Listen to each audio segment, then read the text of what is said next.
The South African government is intensifying its efforts to enforce compliance with labour laws, expanding its Inspectorate and rolling out new enforcement strategies aimed at protecting workers' rights and addressing illegal employment practices.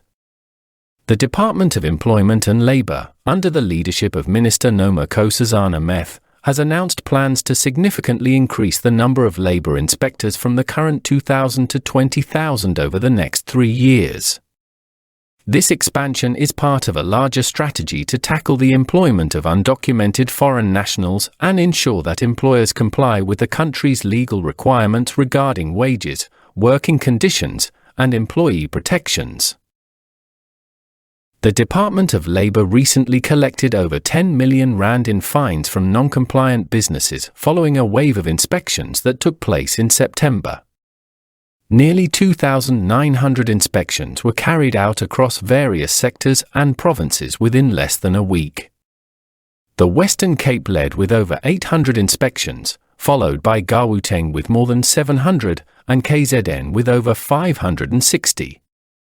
These inspections revealed widespread non-compliance with labour laws, including failures to meet minimum wage requirements, unsafe working environments, and unlawful wage deductions.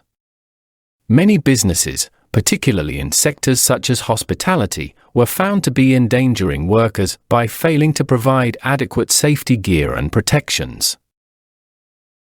The government's crackdown on illegal employment practices comes at a time when South Africa's unemployment rate hovers at around 33.5%, placing immense pressure on the labour market, especially for low-skilled workers. Many employers, particularly in industries such as hospitality, construction, retail, and security, have been accused of exploiting undocumented foreign workers by paying them lower wages than their South African counterparts and neglecting to provide necessary protections.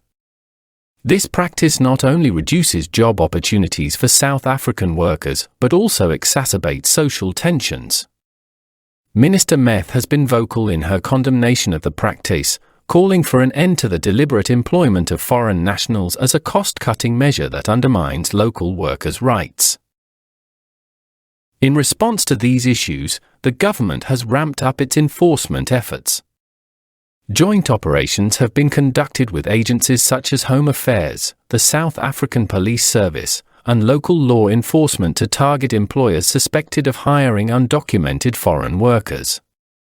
One notable case involved NJR Steel-Brakpan, a major steel manufacturer, which was found guilty of multiple violations, including employing foreign workers with fake documents, unsafe working conditions, and non-compliance with Unemployment Insurance Fund (UIF) regulations.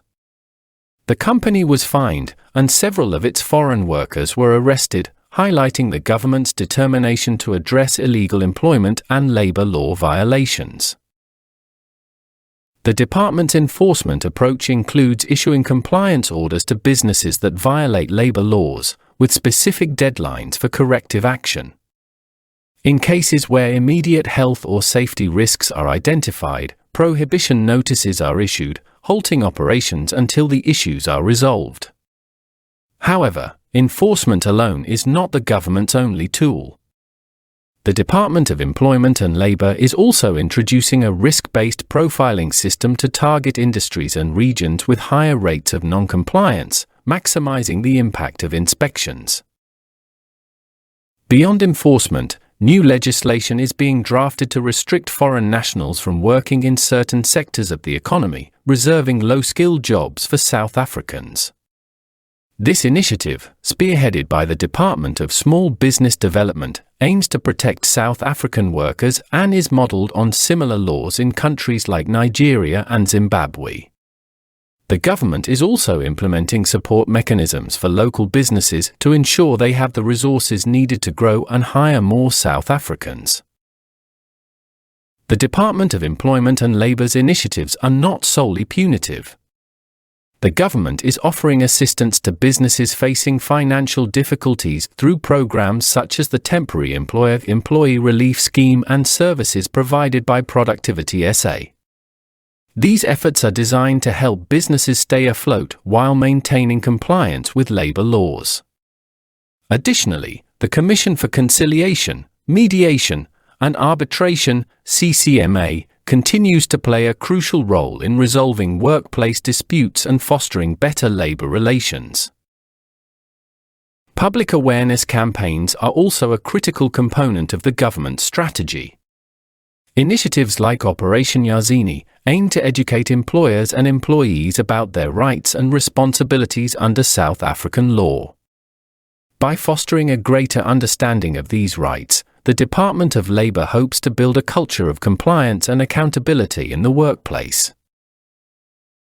The expansion of the Labor Inspectorate, combined with new legislation and enforcement measures, represents a comprehensive effort by the government to address unemployment and protect workers' rights.